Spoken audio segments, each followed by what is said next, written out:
बिस्मिल्लाहिर्रहमानिर्रहीम। क्या हाल है मैं यूट्यूब फैमिली। उम्मीद करती हूँ कि आप सब खैर खैरियत से होंगे और अपने अपने कामों में मसरूफ़ होंगे। मेरी दुआ है कि अल्लाह ताला हम सब को बहुत सारी कामयाबियाँ दे, आमीन।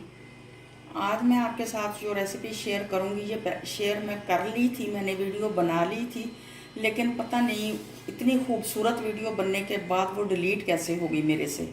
अपलोडिंग पे लगाई थी, पता नहीं क्यों किस तरह से हो गई वो, लेकिन मुझे इंतहाई दुख के बाद मैं दोबारा से आपके साथ शेयर करने लगी हूँ। अब वैसी तो नहीं शेयर होगी, लेकिन कोशिश करूँगी कि वैसी ही हो जाए ताकि आपको अच्छी तरह से समझ आ जाए। ये मैंने लहसुन लिया है, देसी ले लें या बाज़ार का ले लें। देसी लहसुन छीलना बहुत मुश्किल होता है, पहले मैंने देसी ही लिया था। इसकी मैंने इस तरह से कलियां कर ली हैं, ठीक है। इसको मैंने कलियां बना लिया। अब इसमें ये जो सारे डंठल और छिलके जो हैं वो मैंने इस तरह से अलहदा करके रख लिए हैं। इनको अलहदा इसलिए करना है कि हमने इनको करना है चॉप, छोटा छोटा चॉप करके परात में डाल देना है। मैंने इस परात में डाल के धूप में रखा हुआ था, ये परात अभी मौजूद है, वीडियो मेरे से डिलीट हो गई। तो ये मैं आपको सारा कुछ दिखाती हूँ। तो ये जो लहसुन है इसको हम करेंगे चॉप। जब ये हो जाएगा ना बारीक, तो फिर हम इसी परात में डाल के इसको सुखाएंगे। सुखाने के बाद मैंने 3 दिन लगा के धूप में इसको खुश्क किया है। खुश्क करने के बाद ये कुछ खुश्क करने के बाद ये कुछ इस तरह के टाइप का हो गया। ये देखें, इस तरह की टाइप का हो गया। कुछ ये खुश्क हो गया और कुछ ये नहीं हुआ। इसको मैंने अभी धूप में ही फैला के रखना है। और जब आप धूप में इसको चॉप करने के बाद फैलाएंगे तो फिर किसी लकड़ी के चम्मच से, ये लकड़ी का चम्मच है, इसके बगैर ये नहीं हिलेगा, ये नीचे लगेगा। फिर आपने ऐसे ऐसे करके इसको उतारना है। उतार को इसको इस तरह फैला के आपने दोबारा धूप में रख देना है।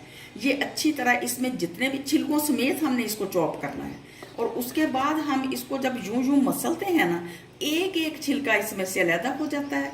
वो हम साफ करके फेंक देते हैं। साफ करके फेंकने के बाद हम इसको ले आते हैं। लाने के बाद हम क्या करते हैं, लाने के बाद इसको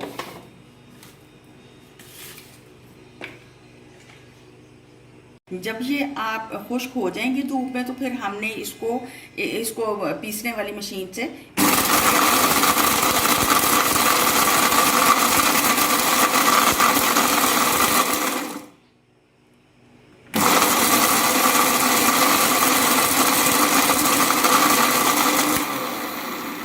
जब ये मैंने उसको कर लिया है ना, तो इसको हम फिर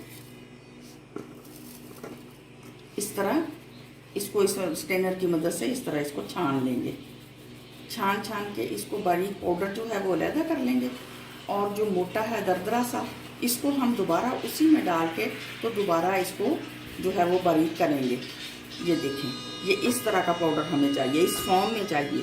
तो ये थोड़ा लंबा काम है, 3-4 दिन इस रेसिपी को लगते हैं, तब ये रेसिपी तैयार होती है। इस मेहनत तलब रेसिपी है, लेकिन अच्छी बहुत है, कारआमद बहुत है। आपके सामने हर चीज़ जो है वो आप इसकी ज़रूरत के मुताबिक आप कर सकते हैं।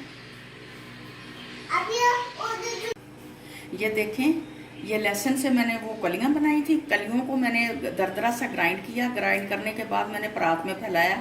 इसको बहुत बारीक तय के साथ फैला के मैं धूप में रख के आऊँगी, ठीक है। और उसके बाद जो पहले खुश्क था उसको मैंने आपको पीस के दिखाया। पीसने के बाद मैंने ये जार लिया। ये आधा किलो कलियाँ थी मेरे पास। जार लेने के बाद इसकी जो एहतियात है वो ये है कि नमी ना हो। ये बहुत खुश्क करके मैंने लिया, इसका ढक्कन भी, जार भी, सारा कुछ खुश्क करके लिया है। तो इसमें मैंने ये उसको ग्राइंड करने के बाद इसमें भर दिया है, ठीक है। तो ये जो गार्लिक पाउडर है, ये आप इतना सा अगर बाज़ार से लेने जाए ना, आधा किलो लहसुन का या 1 किलो लहसुन का, तो इंसान को पता चल जाता है कि कितना महंगा है। तो ये घर पे बनाने में मेहनत ज़रूर है, लेकिन चीज़ आपके सामने अच्छी बन जाती है। और अच्छी ही चीज़ जो है वो आपने ईद पे हम लोगों ने मुख्तलिफ रेसिपीज़ बनानी हैं, घर के खाने तैयार करने हैं, तो उनमें गार्लिक और जिंजर पाउडर की हमें बेहद ज़रूरत है। तो ये मैंने बनाया है। तो अल्लाह करे आपको मेरी ये वीडियो पसंद आए और मेरी इतनी ज़्यादा मेहनत जो पहले भी हुई है और अब भी मैं दोबारा कर रही हूँ, तो इसको पसंद कीजिएगा और मेरी बात को समझिएगा कि मैंने कलियाँ लेके उनको दरदरा सा पीस के इसी परात में बारीक लेयर के साथ मैंने धूप में रखा। 3 दिन में वो खुश्क हुआ। उनको मसलने के बाद मैंने उसके छिलके सारे साफ कर दिए और मैं उसको ले आई। ला के मैंने उसको आपके सामने दोबारा फिर उसको मैंने पीसा है। पीस के उसको मैंने स्टेनर की मदद से छान लिया है। छानने के बाद एक खुश्क जार में उसको बंद किया है। बंद करने के बाद इसकी एहतियात ये है कि ना तो इसको गीला हाथ लगे और ना ही आपका जार कहीं से गीला हो। मैंने दोबारा रिपीट कर दी बात, अल्लाह करे आपकी समझ में आए। और ये इस तरह की चीज़ें घर पे बनाना इंतहाई है तो मेहनत तलब काम, लेकिन ये है कि बहुत अच्छी अपने सामने साफ़ सुथरी हर चीज़ बनती है।